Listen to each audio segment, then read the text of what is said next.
La famille, jusqu'aujourd'hui, on ne vous a pas oublié. Là où était érigée la maison de son frère aîné, Herman Fokou est venu se recueillir ce 28 octobre, date à laquelle s'est produite la catastrophe de Ngouaché. Aujourd'hui, jour où est souvenu son départ et les autres.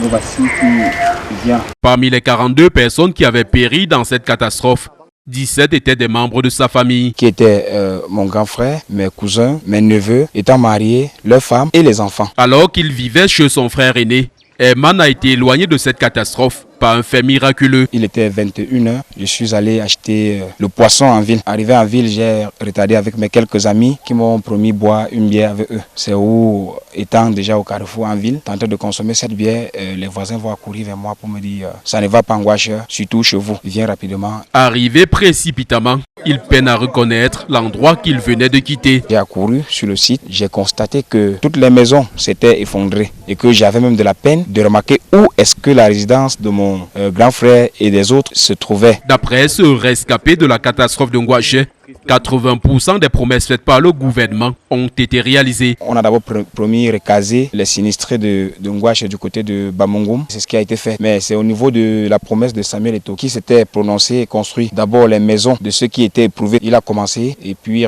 certains petits discordes ont intervenu. On a renvoyé et jusqu'aujourd'hui, on ne sait où est-ce que ce projet se trouve. Moi particulièrement, le gouvernement m'a promis, étant donné que j'étais déjà enseignant à l'école privée, qu'après l'enterrement, il devait trouver une place pour moi dans la fonction publique. Mais aujourd'hui, je suis toujours en train de me battre dans les privés afin de nourrir ma petite famille et celle-là que mon grand frère a laissée. Autre promesse non tenue, celle de transformer le site de la catastrophe en un lieu touristique afin d'édulcorer le mauvais souvenir qu'il rappelle. En attendant qu'elle se concrétise un jour, des enfants essayent d'oublier le traumatisme autour d'un ballon de football sur une partie de la zone sinistrée. 5 ans après cette catastrophe, un souvenir douloureux hante toujours les proches des 42 disparus. Depuis le site de la catastrophe de Ngouaché, nous sommes Robert Kenyé et Vivien Tonfak pour Equinox Télévision.